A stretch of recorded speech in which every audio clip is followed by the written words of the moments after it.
अस्सलाम वालेकुम नाज़रीन, आप देख रहे हैं प्रोग्राम गोया और मैं हूं अरसलान खालिद। आज के प्रोग्राम में हम बात करेंगे कल जो पार्लियामेंट का जॉइंट सेशन हुआ और उसमें 8 बिल अपोजिशन के एहतजाज के बावजूद हुकूमत ने मंजूर किए। इनमें इंतहाई अहम जो एंटी मनी लॉन्ड्रिंग बिल था, FATF से मुतल्लिक जो कवानीन थे, मतरूका वक्फ अमलाक का बिल सबसे पहले मंजूर हुआ। तो ये तमाम तर चीज़ें हुकूमत करने में कामयाब हुई और बड़े वाज़े अंदाज में हमें ये नज़र आया जिस तरह से शायद एक तासुर ये उभरा कि पार्लियामान बड़ी हद तक मैनेज्ड है। अददी एतबार से जो तादाद थी वो ज़्यादा होनी चाहिए थी अपोजिशन की जब मजमूई तौर पर कौमी असम्बली और सैनेट की गिनती की जाती है, लेकिन कुछ लोग गैर हाजिर रहे और उसके बावजूद जो हुकूमत की तादाद है वो ज़्यादा रही। हुकूमती अरकान की हाज़िरी यकीनी थी और इस तरह से ये तमाम तर बिल जो हैं वो मंजूर भी करवा लिए गए।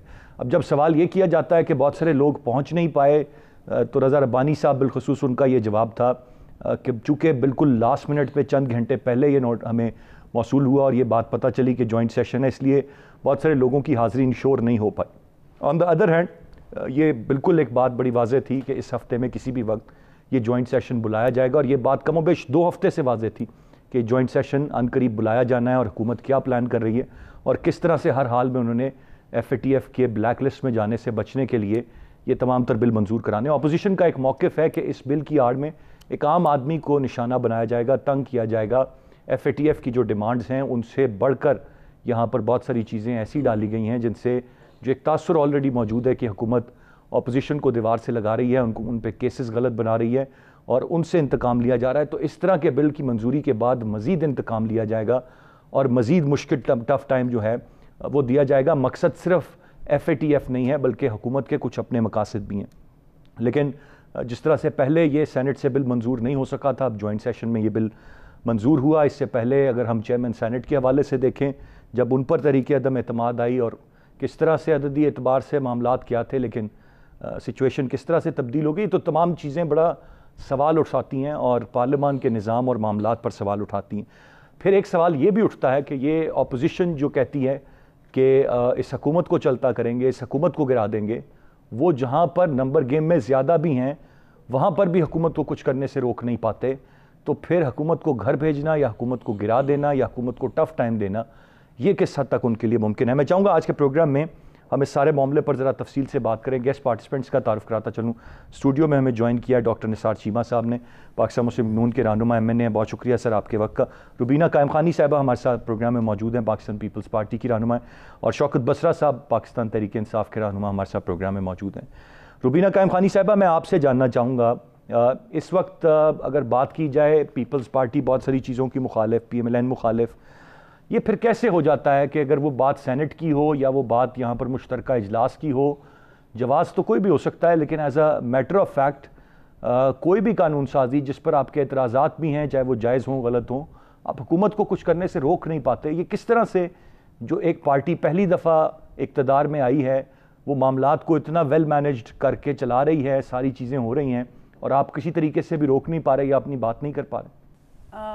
बिल्कुल, पहले तो खालिद साहब, ये बड़ी एक मुज़ाहिक़े ख़ेज़ बात है कि हुकूमत जो इस वक्त PTI की है और वो बड़ी वेल मैनेज्ड है और वो बड़ा अच्छा तरह से मैनेज कर, वो आवाम को और पाकिस्तान के लोगों को जो है वो सब्ज़ बाग दिखाने में तो वेल मैनेज्ड है, बट उसके ऊपर अमल कराने में जो है वो और जो बेहतरी की तरफ मुल्क को लेके जाने में वो उसमें वहाँ उसकी जो है कोई मैनेजमेंट नज़र नहीं आती। मैं ये कहूँगी कि बिल्कुल जिस तरह से जब ये बिल आया और जॉइंट सेशन बुलाया गया और उसमें ये देखा गया कि हुकूमत की बदनीयती शामिल थी और कुछ घंटे पहले ही जो है वो अपोजिशन को बताया गया कि जो है जॉइंट सेशन कॉल किया जा रहा है, उसकी वजह से काफ़ी सारे मेंबर्स, जाहिर सी बात है अभी इस वक्त सैलाब की सूरत हाल है, हर सूबे में, हर डिस्ट्रिक्ट में, हर मेंबर की कॉन्स्टिट्यूंसी में जो है वो सैलाब की सिचुएशन है। तो जो बारिशों की वजह से अभी पिछले दिनों हुई थी, तो उसकी वजह से बहुत सारे मेंबर्स जो है वो अपने अपने हलके में थे और उसकी वजह से वो पहुंच नहीं पाए सेशन में। तो ये अगर उनको टाइम पे इन्फॉर्म किया जाता तो शायद जो है वो इस जॉइंट सेशन में पहुंच पाते।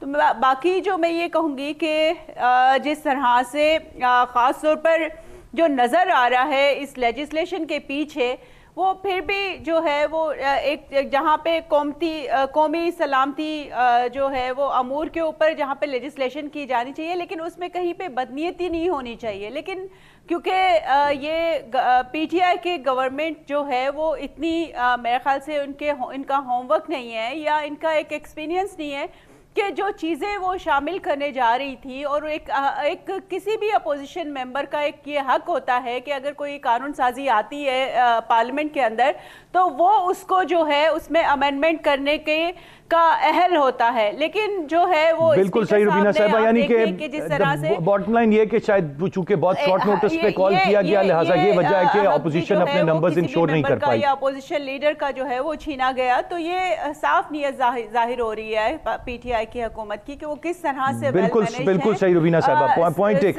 सिर्फ और सिर्फ आंखों में धूल में झोल वो करने के उसमें तो वो वेल मैनेज्ड है, अदरवाइज उनका कोई होमवर्क नहीं है। और कोई मुल्क में इस वक्त जो है आप नहीं कह सकते कि किसी भी इदारे में स्ट्रेंथनिंग आई है या कोई भी बिल्कुल सही रुबीना साहिबा, पॉइंट आ गया आपका। मैं आगे बढ़ना चाहूँगा। डॉक्टर साहब, आप कैसे देखते हैं, मौजूद थे कल आप ऐवान में, जो कुछ वहाँ पर हुआ, ये क्या तस्वीर पेश कर रहा था ये सारा मामला, और फिर भी नाकामी ऑपोजिशन की?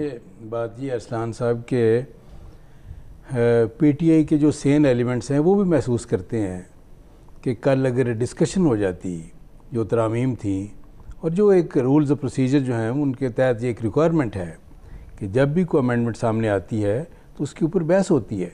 एक दिन लगे, 2 दिन लगे, 3-4 दिन लग जाए, कोई हर्ज नहीं है, लेकिन ना बहस का मौका दिया गया, जैसे बुलडोज किया गया। नहीं, वो तो कहते हैं कौमी मफाद के मुनाफी रवैया है आप लोगों का। ये फरमाएं कि कौमी मफाद के, अब ये है कि ये बड़ी बदकिस्मती की बात है कि जब भी इख्तलाफ राय का इजहार किया जाए आप उसको ये है कि कौमी मफाद के मुनाफी करार दें, मुल्क दुश्मनी से ताबीर करें। यह है कि ये हमारे यहाँ ये एक कल्चर बन गया बदकिस्मती से। मुझे ये फरमाएं कि अगर ये हम गिनवाने लग जाएं कि इन्होंने कौमी मफाद के ख़िलाफ़ क्या क्या काम किया है, अगर ये मौजू नहीं है, लेकिन ये फरमाएं कि क्या हम ये इन्हें पूछ सकते हैं कि ईरान में जाकर ये कहना कि पाकिस्तानी सरजमीन ईरान के ख़िलाफ़ दहशत गर्दी के लिए इस्तेमाल हुई, ये कौमी मफाद में था? क्या ये कहना मुल्की मफाद में था कि जी अलकायदा के दहशत गर्दों को ISI ने ट्रेनिंग दी, ये मुल्की मफाद में था? क्या अपनी कौमी इदारों को इस तरह बदनाम किया जाता है पूरी दुनिया के सामने? बात ये अब जो कुछ इन्होंने चलें वो तो उनकी बात होगी, सो ये मौजू नहीं है। असल बात यह है कि एक ऑनेस्ट डिफरेंस ओपिनियन जो है उसको भी आप मुल्की मफाद के ख़िलाफ़ गर्दाने तो बड़ी ही बदकिस्मती की बात है, ये इनकी तंग नज़री है। दूसरी बात जो है वो देखें, बात यह है कि FATF की जो रिक्वायरमेंट्स थी उनके हवाले से जो कानून साजी दरकार थी वो उसमें हमने भरपूर साथ दिया हुकूमत का, वो पहले हो चुकी। अब ये है कि FATF की आड़ में ये काले कवानीन नाफिज करना चाहते हैं। हम उनसे पूछते हैं कि FATF ने कहाँ कहा है कि आप किसी बंदे को पकड़ के 4-6 महीने के लिए अंदर डाल दें, जेल में बंद कर दें और उसे ज़मानत के लिए अप्लाई करने का भी हक ना हो? ये क्या है? ये आमराना कवानीन, काले कवानीन, ये जो है ये नाफिज करना चाहते हैं FATF का नाम लेकर उसकी आड़ में। आप समझते हैं कि ये FATF की ऐसी कोई रिक्वायरमेंट नहीं है? ये बात आप समझते हैं कि ऐसे कवानीन कल को इनके अपने ही नहीं खिलाफ फिर इनके गले नहीं पड़ेंगे? और दूसरी बात यह है कि हम देखें, हम इस कौम को बुनियादी जो इंसानी हकूक़ हैं उनसे महरूम करने का जो हुकूमती मनसूबा है उसमें हम पार्टी कैसे बन सकते हैं?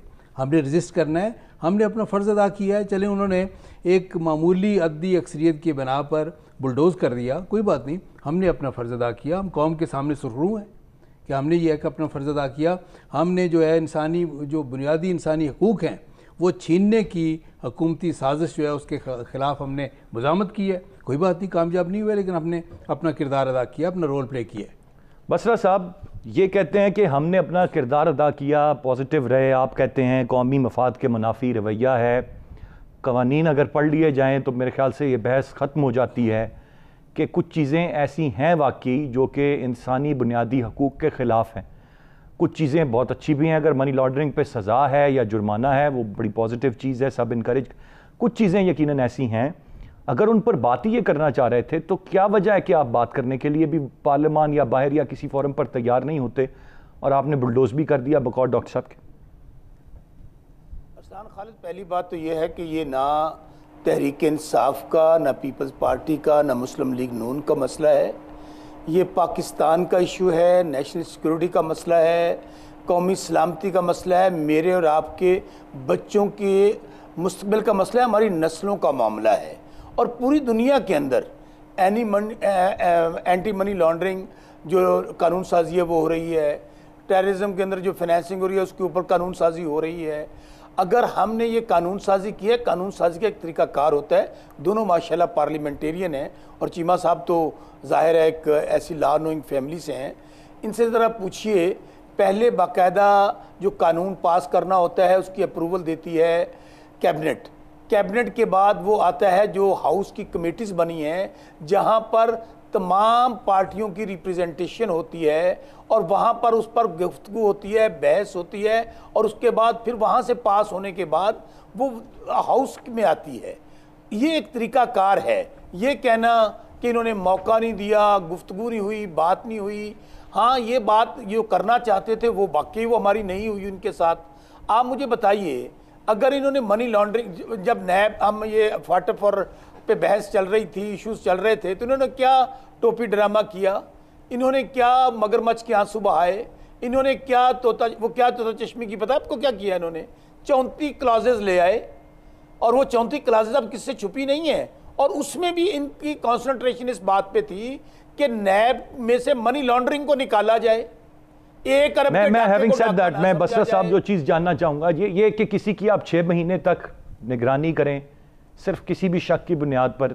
एक बात जो अभी चीमा साहब ने कही कि आप किसी को उठा के और फिर जमानत का भी हक ना दें, आप तो वकील भी हैं बसरा साहब, ये कहाँ पर किस दुनिया में ये चीज़ें आ रहा हूँ, इसी बात पे आ रहा हूँ, जरा मुझे मौका दीजिए।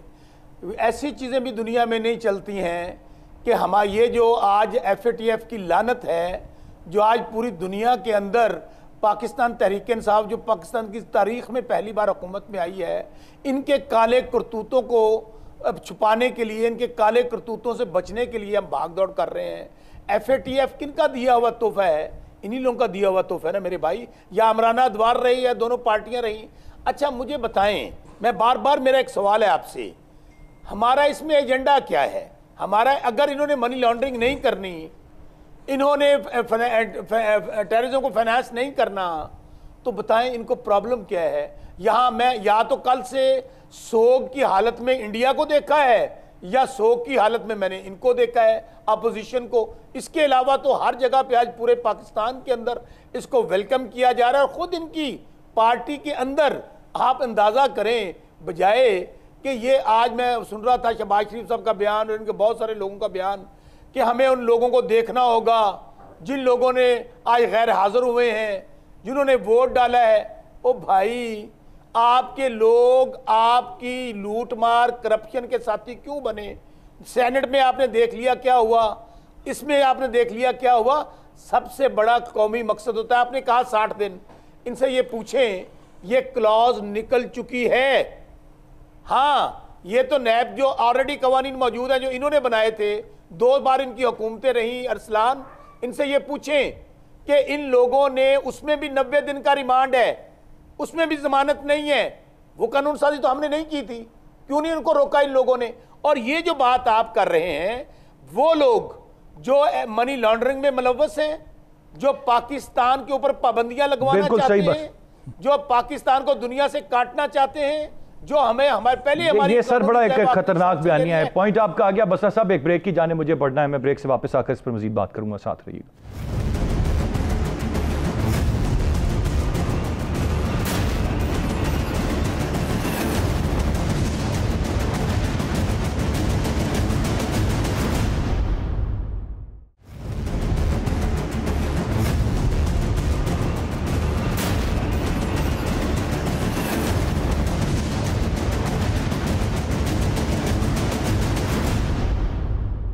जी वेलकम बैक।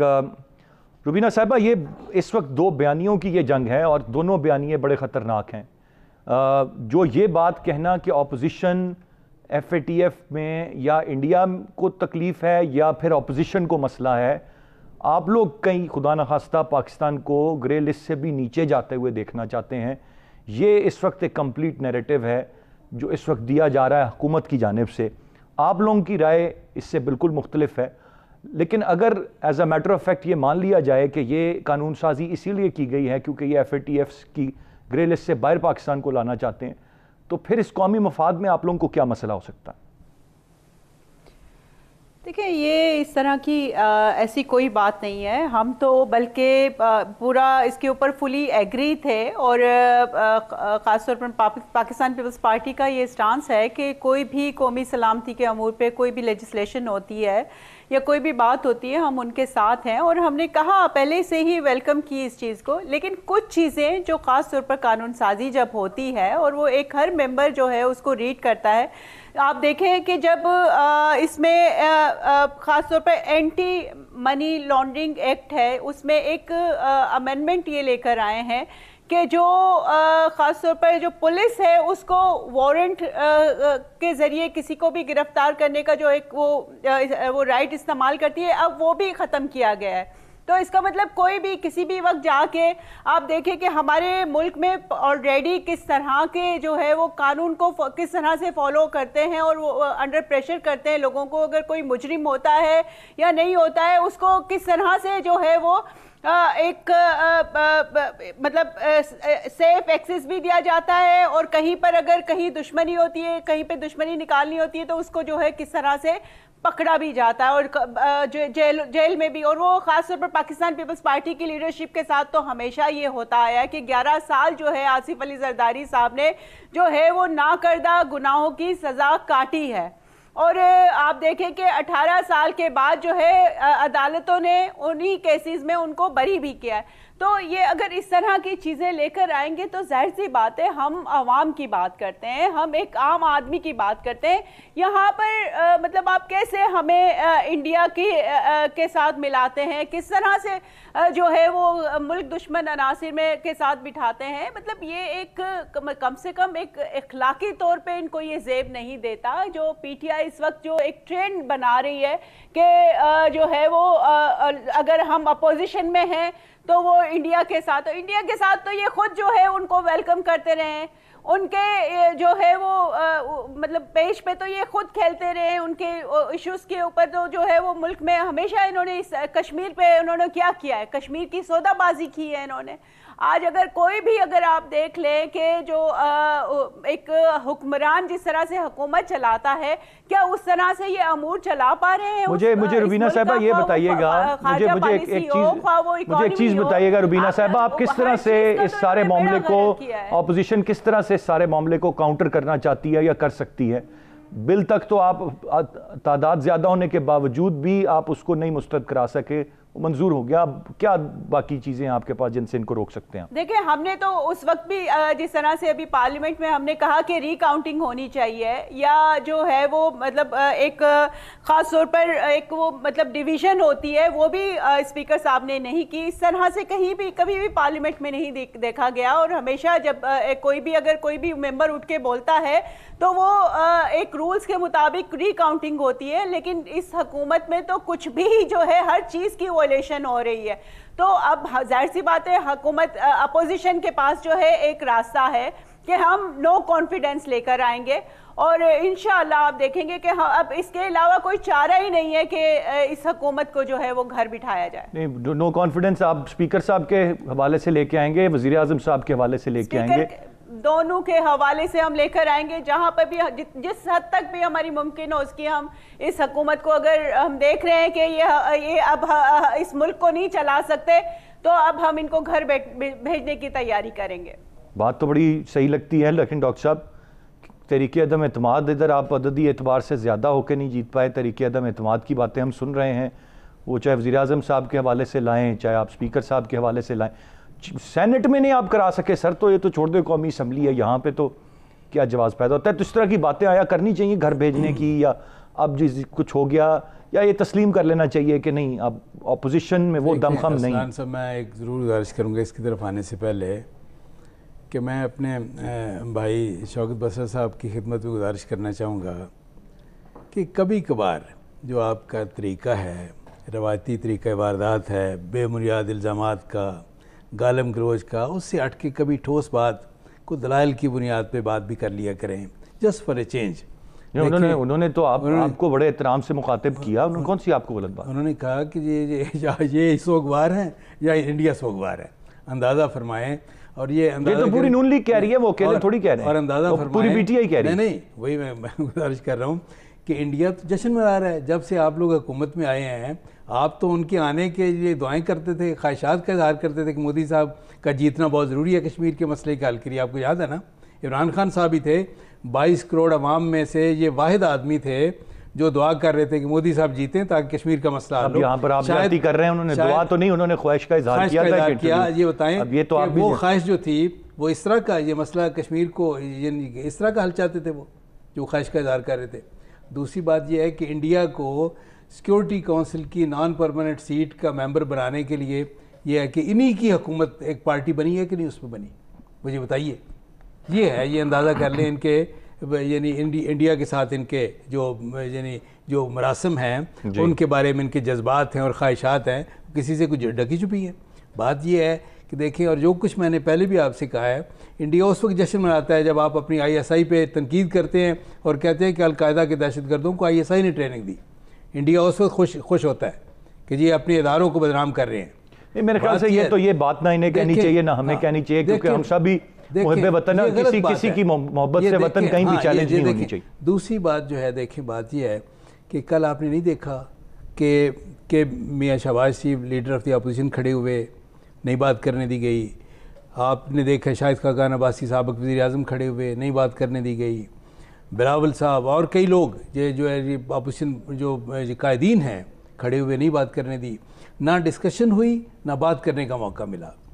और ये जो बसरा साहब ने बात कही थी कमेटियों में मामला जाने की, इस पर कहीं मुझे ये भी बातें पता चल रही हैं कि ये उस तरह तो कायमा कमेटियों में ये मामला गया ही नहीं है। नहीं, बिल्कुल नहीं गया। किधर गया है, मुझे बताएं। बसरा साहब के अगर इल्म में है तो बता दें कि ये क्या सारी ये चीज़ें जो 8 उन्होंने बिल मंजूर करवाए हैं, क्या स्टैंडिंग कमेटीज़ ने ये पास किए हैं? पूछ लें इनसे। यानी ये कि देखें बात यह है, और वो तो कल ऐसी चीज़ें भी पास हुई हैं जो एजेंडे में भी नहीं थी। यानी ऐन मौके पे उन्होंने देखा है कि चलो ठीक है, अपोजिशन वॉकआउट कर गई है, इस मौके से फ़ायदा उठाएं और ये वो भी पास कर लें।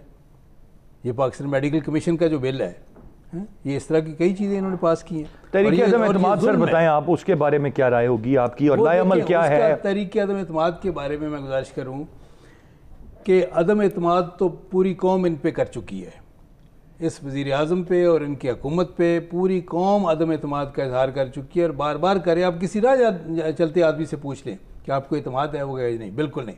जोलियाँ उठा उठा के पूरी कौम इनकी रुखसती की दुआएं कर रही है। अपोजिशन और जो पूरी जो कौम है ये एक पेज पे हैं, यकसू हैं इस हवाले से कि इसको रुखसत होना चाहिए इस नायल और ज़ालिम हुकूमत को। एक तरफ ये है कि अवाम पे जुल्म महंगाई की शक्ल में उनका जीना मुश्किल हो गया है, दूसरी तरफ अपोजिशन के साथ जुल्म ये है कि इत्तेसाब के नाम पे बदतरीन इंतकाम। सही। तो दोनों चीज़ें जो हैं, अपोजिशन भी कौम भी यकसू हैं। और ये स्ट्रेटजी में जो आप कह रहे थे लाएअमल क्या होगा, लाएअमल के बारे में इख्तलाफ राय, ऑनेस्ट डिफरेंस ओपिनियन हो सकती है, लेकिन जो मंजिल है, टारगेट है, ऑब्जेक्टिव है कि इस नायल और ज़ालिम हुकूमत की रुखसती ज़रूरी है, उसके हवाले से कोई इख्तलाफ नहीं, ना कौम में ना अपोजिशन में। ब्रेक से वापस आकर इस पर मज़ीद बात करूँगा, साथ रहिएगा।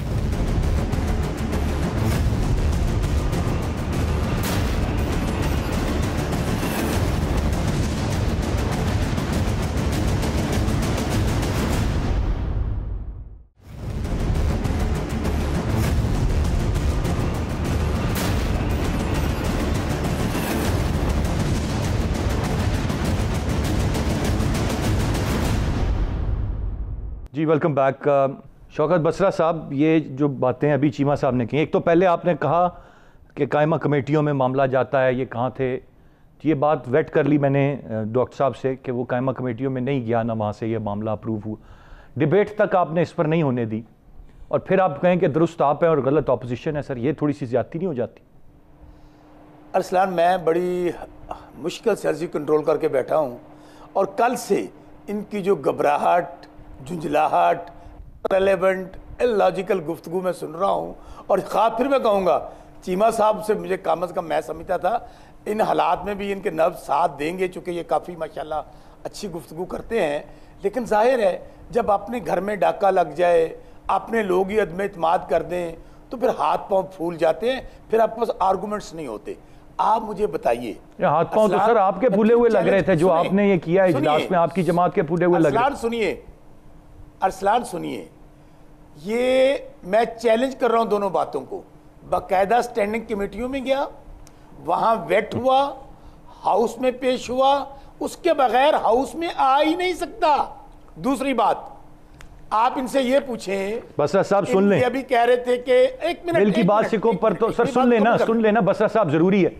बिल की बात सिकों पर तो हुकूमत ने हिज़्ब मुखालिफ की जमातों से किसी हद तक मुशावरत की, लेकिन ज़्यादातर तरमीम को तो पार्लियामेंट बिलखसूस सेनेट की कायमा कमेटियों के सुपुर्द ही नहीं किया गया। ये मैं कंप्लीट रियल पिक्चर पूरी गारंटी के साथ आपको दे रहा हूँ। मैं भी आपको बता सकता हूँ, चीमा साहब भी दे रहे हैं। अरसलान मुझे बात करने दीजिएगा, मुझे बात करने दीजिएगा।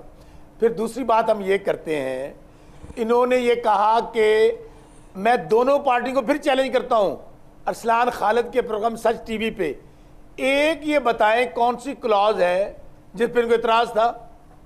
ये सब टोपी ड्रामा है, ये सब मगरमच्छ के आंसू है मेरे भाई। असल में इन बेचारों को इशू ये है, आज ये नैब के जो केसेस इन पे चल रहे हैं, इनको पता है बहुत तेजी के साथ वो भाई फर्द जुर्म लग गई, कंक्लूजन की तरफ बढ़ रहे हैं। आज मरियम बीबी को बाहर जाने दें, ना जलसा, ना जुलूस, ना एपीसी, ना ये, आज इनको फाटक। अंदाजा करें, मैं कहता हूं बसरा साहब, क्या ये तमाम तर चीजें आपकी अपनी जमात की परफॉर्मेंस ना होने की रीजन हो सकती हैं, या हम कब तक इन्हीं पे बात करेंगे? क्या वजह है? हुकूमत आपसे नहीं हो रही, गवर्नेंस आपसे नहीं हो रही, किसी सतह पे भी आम आदमी पिसरा है। ये जवाब तो ये इस पे देना चाहिए ना। मरियम बीबी जाएंगी नहीं जाएंगी वो करते रहे आप लोग, आम आदमी का उससे क्या लेना देना?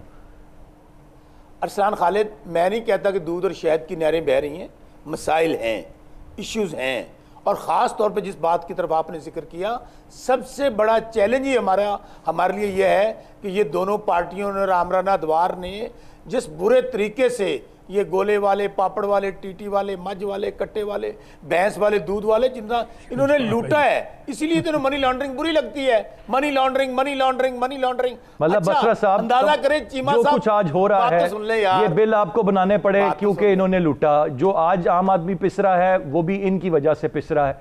आप कब जवाबदेह होंगे अपनी 2 साल के इक़्तिदार का? सर अरसलान खालिद, हम जवाबदेह होंगे। अगर आज ये पाकिस्तान में हुक्मरान थे ना, कोई ये स्विट्जरलैंड में या बरतानिया में या चाइना में, वहां पे हुक्मरान तो नहीं थे भाई। 70 साल में या 72 साल में क्या तहरीक इंसाफ एक बार हुकूमत में आई? हम जवाबदेह होंगे। इसके बावजूद कि इन्होंने 3-3 बारियां लेकर मुल्क का ये अंजाम किया, खुद दुनिया के हर कोने में इनकी जायदादें, और ये जो आज उन लोगों को, अपने गैर मुल्की आकाओं को खुश करने के लिए चाहते क्या है कि पाकिस्तान ब्लैक लिस्ट में जाए। पहले ये कोरोना के ऊपर लाशों पे सियासत करना चाहते थे, नाकाम हुए। लोगों को निकालना चाहते थे, मौलाना फजलुर रहमान और ये सब लोग। ख्वाजा साहब ने कहा हमारे तो करेले कीमे वाले लोग हैं, वो तो नान खाते हैं, वो तो बाहर। सब आपका पॉइंट आ गया सर, था पॉइंट टेकन सर। एक फिक्रा अब इनको ये था कि किसी ना किसी तरीके से इंटरनेशनल इन पे पाबंदियां लगे, मुल्क ब्लैक लिस्ट में जाए, और हमें फिर दोबारा हम कहें ये नाकाम हो गए, हमें आने दें भाई। सर उनकी इतनी लंबी प्लानिंग और ख्वाहिशात भी आपके नॉलेज में, और आपको बता रहे हैं।